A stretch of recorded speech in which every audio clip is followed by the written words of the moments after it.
In the face of the current economic reality in Nigeria, Ogun State government has rolled out programs to support residents as the governor appreciates them for their perseverance and reaffirmed his commitment to the renewed hope agenda of President Bola Tinubu. While listing out the programs, Governor Dapo Abiodun said the state will give a one-time intervention of 10,000 naira to 100,000 indigent students in public primary and secondary schools. He added that the state will also provide 50,000 naira each to more than 20,000 indigent students of Ogun origin across tertiary institutions in the country. As a state, we identify with this beacon of renewed hope in these challenging times. Together, we shall overcome the adversities and build a stronger and more resilient nation. We have taken the following steps. In the education sector, we will be providing a one-time intervention in the first instance of 10,000 naira education support grants to a minimum of 100,000 indigent pupils in our public, primary, and secondary schools across the states.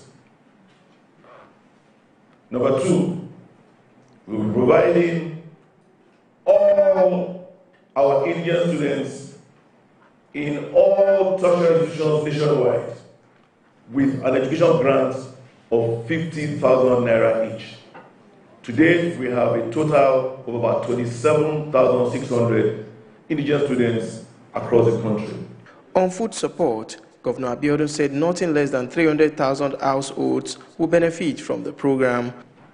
We will be providing insurance health cover for a minimum of 70,000 beneficiaries.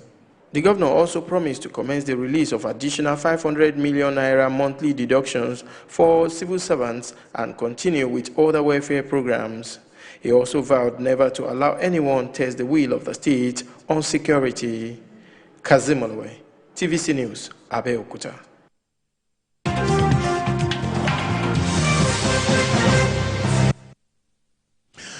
Yeah, even about after watching that, what crosses my mind is it can be done. It can be done. It is not, as the Oyinbo man would say, not rocket science. It is not. It is not. And, well, I'm happy because that shows that some of them are listening, because this has been harped over and over on to, see to the welfare of the very, very vulnerable Nigerians. I'm looking at all that was mentioned. When you talk about vulnerable household, I'm looking at how do you track them? How do you determine? Yes. What are the parameters? Yes. That you are going to put in place? Because I could recall the last time that there was a palliative that Ogun State government gave to the indigents of the state. I got to some places and we saw that let's say, for instance, a street of about 30 houses got about 20 kg of rice. So how do you share 20 kg of rice? So, and I want to also believe that, apart from the fact that we want the government to do more, I think all these middlemen are not... We need to eliminate. Yes. They have to work directly with these indigents. They have to look for means and ways to work with them, because by the time this thing gets from one hand to the other, it reduces until it becomes 20 kg to such a place. Yeah. Then, having said that, I'm looking at, when we talk about insurance to cover pregnant women, it's fantastic, because we have a lot of women who have died due to the fact that they couldn't afford antenatal fees and all of that. Yeah. So, in the course of doing that, I want to plead with the governor to make sure that every community has a primary health care center. Because there are some communities in Ogun State where they don't have primary health care centers. So with all of that, I mean, it would... I don't know if you met dispensaries. I met them. You did? Dispensaries were here. Got to the hinterland. It is not a big deal if you want to do it, you can. Yes. You can. And I think the government should look into that, because if you have a primary healthcare center around you, Yeah. you can go there for your antenatal care. Yeah. If there are no complications, you can even deliver your baby there. Instead of having to travel from one point to about 50 to, and do a lot of preventive. Yes. Care. And we can even be looking at mobile clinics. All of these things will help. So, you know, it's a thing of joy to know that the Ogun State governor is even taking it beyond just sharing grains. Yes. You know, is trying to do cash awards, you know, to students across the board. Primary school students, secondary school, tertiary school students, they are going to benefit from his own form of cash award. I know that in the past, we used to have bursary for students. Most states can't give bursary to students anymore now, especially a state like Ogun that has the highest number of tertiary institutions in Nigeria. So I know that it's going to be tough, but before the governor set out to do this, they must have done a lot of calculations, and they must have convinced themselves that, look, we've got the funds to do it. Let's tell ourselves the truth. With the removal of subsidy, states are earning a lot more than they used to earn. Some are earning now more than 3 times what they used to earn. So states are in position to do a lot more for the people now than before. Yeah. And I gave the example 3 days ago that if you were giving a school maybe 200 million as subvention, you are in position to increase it now. If you are unable to pay minimum wage, as we have some governors who can't pay minimum wage, but they can set aside so much money as security votes that nobody audits. If you cannot pay minimum wage, or 30,000, now you are in position to pay it, so that before a new minimum wage kicks in, you can even pay the old minimum wage. About 26 states or so can't even pay minimum wage. They have that problem. So now we've been talking about this, that governors are not doing enough. Everybody appears to have left everything to Asiwaju Bola Ahmed Tinubu. Shebi is the president. He's the one who wanted to be president. He's the one who said the Milokon. Now let him deal with the old issues. But what they don't realize is that if this republic collapses, they are all losers. On every roof. Yes, it's not. For me, I don't want to see military rule, because I saw the military kill some of my friends. And it's by the grace of God that some of us are alive. So we don't want to see military rule. We are not going to be like those foolish people who never experienced military rule and they believe that is the best thing for Nigeria. They even went and called them that, oh, come and take over power. No. Be careful what you wish for. You get it. You get it, but you pay for it. It may just hook you up here, and then you say you are choking. Now we've seen this governor say, okay, grains are coming, cash awards are coming. I think it deserves to be commended, because we sat here and criticized them, and it was one of the governors that we criticized. Yes, some time ago. So now it's heartwarming to hear that he's not even limiting it to grains. He wants to do other things to help people at this time. Our people need help at this time. Some can't pay school fees at this time. Some can't even afford a 3 square meal. Some wives, some housewives are crying because they are watching their children starve. It's not what they want to see. As Ibn said earlier on, making sure it gets to the needy is... That's my biggest concern. This should not be for party men and women. Yes. If the governor cannot put structures on ground to ensure that this reaches all the people or most of the people that it should reach, then his effort has failed. Why do you think, hold on a bit, why do you think someone like Babagana Umara Zulum, the professor of engineering who is the governor of Borno State, why do you think he goes to those places by himself? Trust. Governor Zulum will physically distribute cash. Yeah. The envelopes, he will be putting it in people's hands by them. So the people will sit down in an orderly manner. He will put those things in their hands. He will give them wrappers, these 6 yards of cotton, you know, that we call wrapper, or tamper or whatever. Yeah. He will give to them. Heads of households, Umara Zulum will give them bags of rice. I've seen people carrying their 50 kg bags of rice and just praying for him. The same way I saw even 10-year-olds carrying their own 25 kg bags of rice in Yobe State. You see, we have videos. We want to begin to see that in the Southwest and other places. It is possible. Yes, because if some people can do it, it's the same country. If some people can do it, there are some northern governors too who are not sharing palliatives. They know themselves. If some governors are doing it, then it means the rest of you, you have no reason to not do it. You all receive allocation from the center.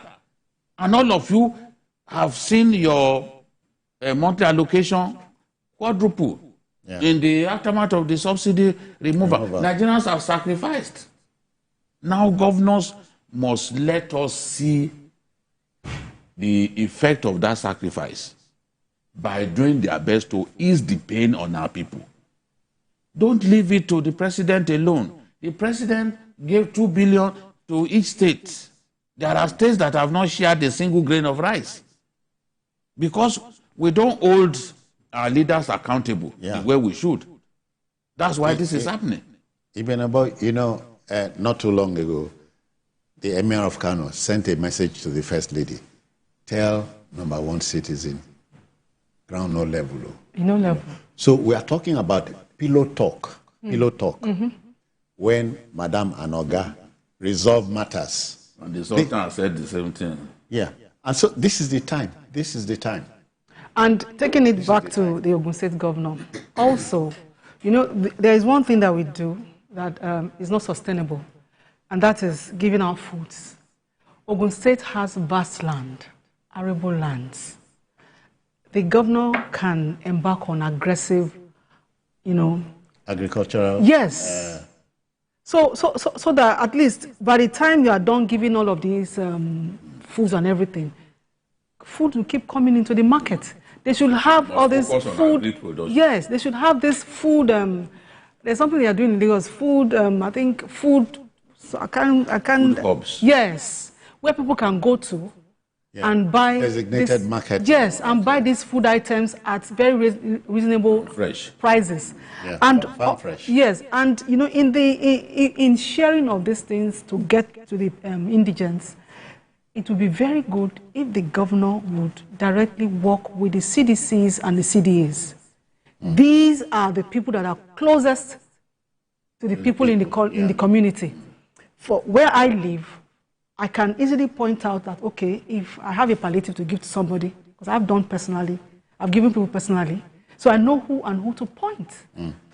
Not that you will pass it through some persons, one essay to another whatever, before it gets to the real people, they get only a 20 kg of bag for 30 households to share. But you know, one thing is... They've denied that, you know. And that man too, to took back what he said. It's not sensible to say a whole street should share a bag of rice. It is not. It's not sensible. So they were angry when they saw that video. How do you start? They were angry when they saw that video. They denied aggressively, and I was told that even the man was forced to take it back. So it's but this time around, whatever it is, this time around, let us see the signs. Where I live, I'm also resident in Ogun State. We need to feel the impact of what the governor wants to roll out. It has to get to whether it's Gary or this thing. And I know some of the senators too are also planning big, because the House of Reps member from Bejuleki also called me to say, look, we have plans. They are yet to receive some supplies because they cannot go into the farms to bring produce by themselves. So they are waiting for contractors to deliver. Now, once they deliver, this will happen.